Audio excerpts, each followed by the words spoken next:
안녕하세요. 낯두꺼운 3명의 시고모들로부터 어머님을 지켜낸 30대 주부입니다. 남편과는 말 그대로 오며 가며 알게 된 사이예요. 회사 근처에 제가 자주 가는 카페가 있었는데 남편도 그 카페 단골이었거든요. 왜 같이 엘리베이터 타면서 서로 얼굴은 익숙해졌는데 인사하기는 좀 어색한 사이 있잖아요? 남편하고 제가 딱 그랬어요. 그러다 하루는 남편도 저만큼이나 어색하고 답답했는지 자기가 먼저 저한테 말을 걸더라고요. 당연히 처음엔 좀 당황스러웠습니다. 원래 제가 내성적인 성격이기도 하고 모르는 사람하고 말을 섞는 편이 아니었거든요. 그런데 내일이고 내일 모레고 보나마나 또 마주칠 텐데 남편을 무안하게 하는 것도 좋은 생각 같지는 않았고 그래서 저도 적당히 대꾸를 했네요. 그리고 그날을 계기로 이후로 저희는 마주칠 때면 서로 안부도 묻고 가벼운 대화도 나누다가 자연스럽게 밥 한 번 같이 먹는 사이가 되었고 반년쯤 지났을 땐 연인 사이로 발전했습니다. 여담이지만 저희가 사귀기 시작한 걸 알게 된 카페 사장님은 저희만큼이나 즐거워하시더라고요. 저희는 4년 가까운 시간을 만났어요. 길다면 긴 시간을 연인 사이로 지내는 동안 별의별 일을 다 겪긴 했지만 그래도 큰 다툼이나 헤어지네만에 하는 고비는 없었네요. 그리고 그 사이 어느덧 남편이나 저나 나이는 30대 중반을 향해 갔고 그래서 둘의 결혼이 당연하게 느껴지더라고요. 남편은 가을에 어느 날 저에게 프로포즈를 해왔고 저는 기쁜 마음으로 수락했습니다. 곧이어 저희는 양가 어른들과 주변 사람들의 큰 축복 속에서 부부의 연을 맺게 되었지요. 저희 결혼에 대해서 조금 더 이야기해보자면 일단 남편이나 저나 사회생활을 10년 가까이 했기에 모아둔 돈은 제법 있었어요. 남편의 경우 8천만 원의 현금과 대출이 남은 자동차 한 대가 있었고 저는 7천에 아버지가 주신 자동차가 있었지요. 한 집에 차가 2대나 필요할까 싶었지만 그렇다고 멀쩡한 차를 파는 것도 아까우니까 이건 각자 관리하기로 했어요. 집은 매매 대신 전세를 선택했는데 이유는 단순했습니다. 남편이나 저나 이직부터 이민까지 다양한 상황을 염려해 두고 있었기 때문에 한 곳에 정착하는 건 좀 늦추고 싶었거든요. 게다가 전세로 계약한 오피스텔이 신축이었던 덕분인지 웬만한 가전제품은 다 갖추어져 있대요. 그래서 여러모로 돈을 많이 아낄 수 있었지요.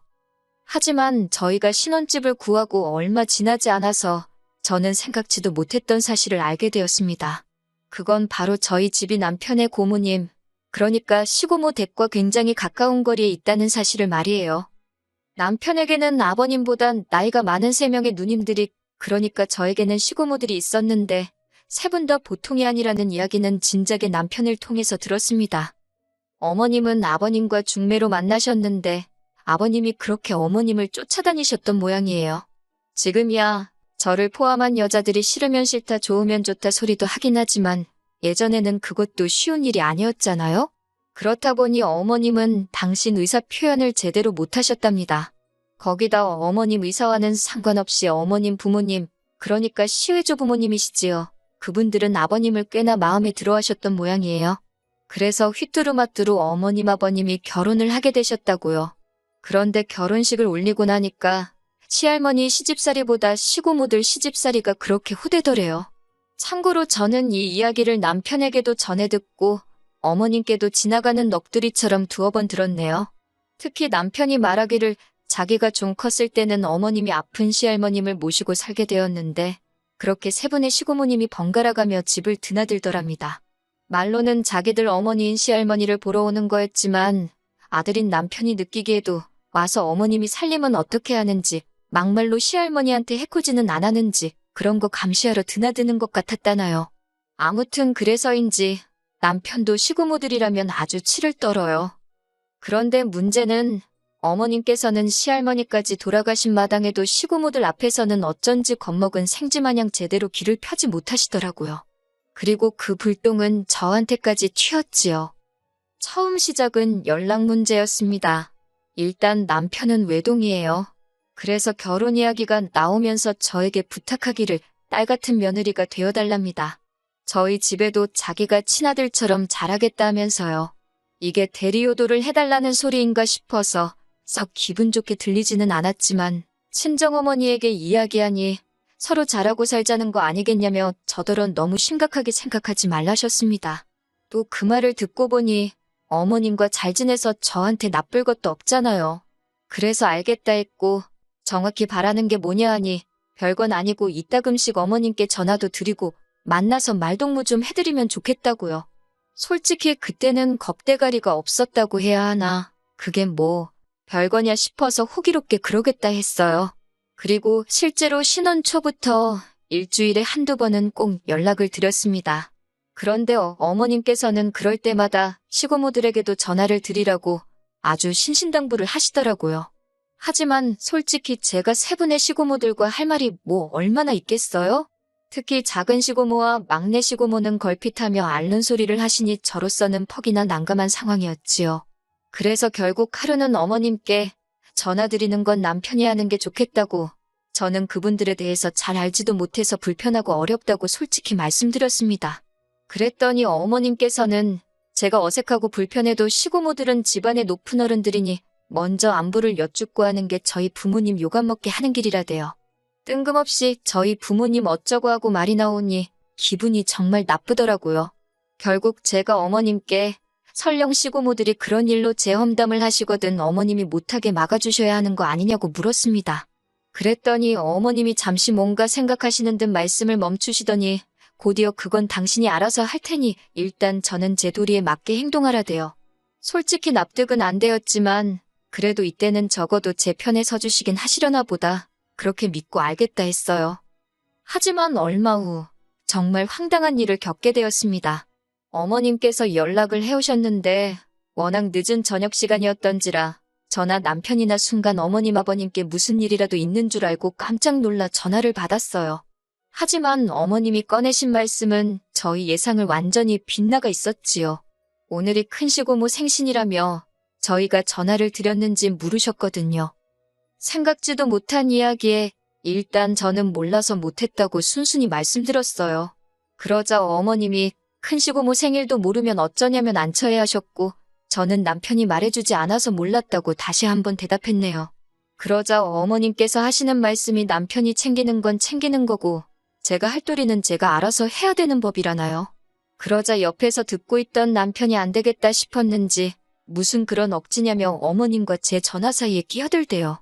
그리고는 어머님더러 앞으로 시고모에 관해서 하실 말씀이 있으면 괜한 며느리 잡지 말고 아들인 자기한테 하라더군요. 그러자 어머님께서는 남편더러 아내 편드는 건 팔불출이다. 별꼴을 다 보겠다 하시더니 지금이라도 전화드리랍니다. 그러면서 저더러 넌 남편 잘 만나 좋겠다고 한마디 쏘아붙이시대요. 어머님과 전화를 끊자마자 곧바로 남편이 큰 시고모께 전화를 드렸어요.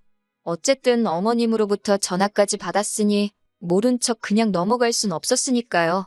그리고 어머님의 말씀대로 큰 시고모가 화가 많이 나셨더라고요. 하지만 뒤이어 하신 말씀은 도를 지나쳐도 한참을 지나쳐 있었습니다. 남편더러 저하고 지금 당장 당신 집으로 뛰어오라셨거든요. 남편이 그게 무슨 말씀이시냐고 어이없다는 듯 한숨 쉬며 한마디 하니 큰 시고모가 남편더러 마누라 교육도 안 시키고 뭐 했냐면서 소리를 지르대요. 그러자 남편도 그러는 사촌형은 우리 아버지 어머니 생신 때 따박따박 연락하느냐고 따지기 시작했습니다. 그러자 큰 시고모가 남편더러 그건 네 할 바가 아니라면서 지금은 네가 잘못한 걸 반성할 시간이라고 악을 쓰셨어요.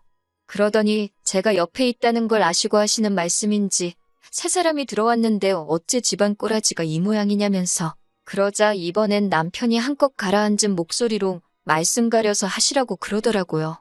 한번 지금 시시비비 가려볼 거냐 하면서요. 그리고 그제서야 큰 시고모도 당신이 도를 지나쳤다는 걸 느끼셨는지 남편더러 넌 남자가 무슨 말꼬투리를 잡냐며 어물쩍 전화를 끊어버리셨지요. 남편이 이 일로 화가 단단히 났고 저에게 자세히 말은 안 했지만 다음날 어머님께 찾아가 왜 아직도 그렇게 시고모들한테 저자세로 사시냐며 한바탕 퍼부은 모양이에요. 돌아온 남편이 어머님을 보고 있으면 속 터지고 불쌍하다면서 제 앞에서 하소연을 하는데 제가 해줄 수 있는 일이라곤 남편 어깨를 어루만져주는 것뿐이었네요. 그리고는 남편더러 앞으로 당신과 내가 어머님께 큰 힘이 되어드리자고 그랬지요. 그리고 지난 설 기어이 일이 터졌습니다. 음식도 해야 하고 제사 준비도 해야 해서 명절 전날 시댁에 갔어요. 시고모들도 뭐 다들 가족이 있으니까 그렇겠지만 지난 추석에도 보니까 정말 코빼기도 안 비추시대요. 어쨌든 시고모들 입장에선 당신들 부모님 제사를 지내는 건데 말이지요. 그리고는 명절 당일 저녁에서야 와서는 어머님과 제가 한 음식만 싹 챙겨서 가시더군요. 솔직히 어른한테 이런 표현 쓰기가 그렇지만 어찌나 얌체 같던지. 그래서 이번 설에는 제가 어머님께 명절 음식도 당일날 먹어야 맛있지 않냐고 우리 조금만 해서 맛있게 먹자고 말씀드렸어요. 그러자 아니나 다를까 그러면 시고모들 싸줄 게 없다 하시길래 그걸 왜 어머님이 싸주셔야 하냐고 그 집도 다 음식할 거 아니냐고 물었습니다. 그러자 어머님도 저를 한번 보시더니 그러면 하지 말까 하고 소녀처럼 저에게 되물으시는 거예요. 그때 딱 알아챘어요. 어머님께서 그동안 절대로 좋아서 그 많은 음식을 하신 게 아니라 어머님 마음 알아주는 사람이 하나도 없는 것 같아서 말 그대로 당신 편이 없는 것 같아서 참아하던 걸 안 한다 소리를 못 하셨다는 걸요. 그렇게 어머님과 하하호 웃으며 전 조금, 탕국도 조금, 어쨌든 구색은 맞춰야 했으니 손은 많이 갔지만 그래도 양이 적으니 할만하더라고요. 지난 추석에 비하면 누워서 떡 먹기가 따로 없었지요. 그리고 아니나 다를까 명절 당일 저녁 시고모들이 하나둘씩 나타났습니다. 원래대로라면 전 친정에 가 있어야 했지만 친정 부모님께도 미리 상황을 말씀드렸네요. 어머님이 시고모들에게 당할 게 불보듯 뻔해서 혼자 계시게 할 수가 없으니 시고모들만 보고 가겠다고요. 그리고 아니나 다를까 시고모들은 집에 와서는 제사는 잘 지냈냐 그런 질문은 여버리고 음식 한 거 다 어딨냐며 어머님더러 음식 좀 챙겨보라고 그러대요. 그래놓곤 자기들은 죄다 거실로 모여 앉아서 저더러 과일 없냐 커피 없냐 딱 보니 어머님이 어쩔 줄 몰라 하시길래 시고모들더러 오늘은 챙겨드릴 음식이 없다 했습니다. 저도 어머님도 힘에 부쳐서 저희 먹을 만큼만 했다고요. 그랬더니 작은 시고모가 어이가 없다며 호들갑을 떨기 시작했어요. 막내 시고모도 그럴 것 같으면 미리 말을 해줘야 헛걸음을 안 했을 거 아니냐며 짜증을 냈고요. 그리고 가장 걱정했던 큰 시고모께선 역시나 큰 소리를 내셨습니다.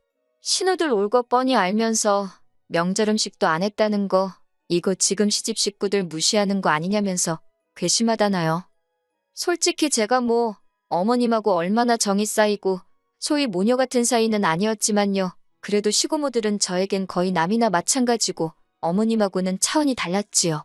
그래서인지 시고모들한테 속수무책으로 당하는 어머님을 보고 있으니 제 속에서 열불이 나더라고요.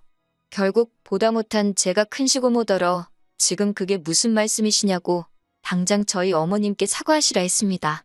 무시는 지금 시고모들께서 저희 어머님을 무시하고 있지 않냐고 이 집 제사 지내고 고생한 어머님께 고맙다 수고했다 소리는 못하실 망정 명절 음식 그것도 시고모들 집에 가져갈 명절 음식 안 했다고 화를 내는 게 정상이냐고 따졌네요. 그러자 남편도 놀란 얼굴로 잠깐 저를 보더니 제 옆에 딱 붙어 서서는 틀린 말 하나 없다며 할머니 돌아가신 지가 언젠데 아직도 시집살이를 시키냐고 덧붙이더라고요. 그러자 시고모들이 일제히 저를 보면서 아주 어디서 며느리 하나 거지 같은 거 들여가지고 별꼴을 다 보여준다고 잘났다고 비꼬는 게 아니겠어요. 그러자 어머님께서 처음으로 목소리를 내셨습니다. 거지 같다니 그게 무슨 소리냐. 이제껏 이 집 구석에 나 생각해주는 사람은 하나 없다 싶었는데 지금 천군만마를 얻은 것처럼 힘이 난다 하시면서요. 그러더니 시고모들더러 앞으로 용건 없이 불쑥불쑥 집에 찾아오지 말라시대요. 어머님이 당신도 이제 겁날 거 없다고 이판사판이라나요? 이 모든 상황에서 사실 아버님이 보여주신 모습은 꽤나 실망스러웠습니다. 시고모들, 그러니까 아버님에게는 누나 셋이지요. 그 누나 셋을 어쩌지를 못하고 그렇다고 자기 와이프인 어머님 편도 제대로 못 들고 갈팡질팡 우왕좌왕 남편이 저런 모습을 안 닮아서 천만다행이다 싶더라니까요. 한편으론 아버님이 저 모양이니 어머님이 이날이 때까지 시고모들한테 당하고 사셨구나 싶고 아무튼 결과부터 말하자면 그 일을 계기로 어머님과 제 사이는 한결 돈독해졌습니다. 뭐 물론 며칠 지나지 않았으니 앞으로 저희 고부 사이에 또 어떤 일이 생길지는 장담할 수 없지만요. 시고모들은 이후로 연락은커녕 문자 한 통 없으세요. 제가 무서워서 안 하시는 게 아니라 괘씸해서 안 하시는 걸 거예요. 이유가 어찌됐건 저로서는 땡큐지요. 얼마나 편한지 모릅니다. 한편 그 일이 있고 얼마 후 남편과 술 한잔을 했었는데 남편이 저더러 자기가 딸 같은 며느리가 되어달라 소리를 해놓고 엄청 후회했었다고 고백하대요. 주변 사람들이 요새 그런 말을 누가 하냐면서 어지간히 면박을 줬던 모양이에요. 그런데 제가 정말 어머님 편에 서서 시고모들하고 맞서는 걸 보고는 자기가 정말 와이프 잘 얻었다 싶었다나 어쩐다나 그러면서 자기도 제가 했던 것만큼 앞으로 무슨 일이 있어도 장인 장모님께 잘해드리고 의지할 수 있는 사위가 되어드리겠답니다. 믿어봐야겠지요. 처음부터 믿음으로 시작한 부부 사이니까요.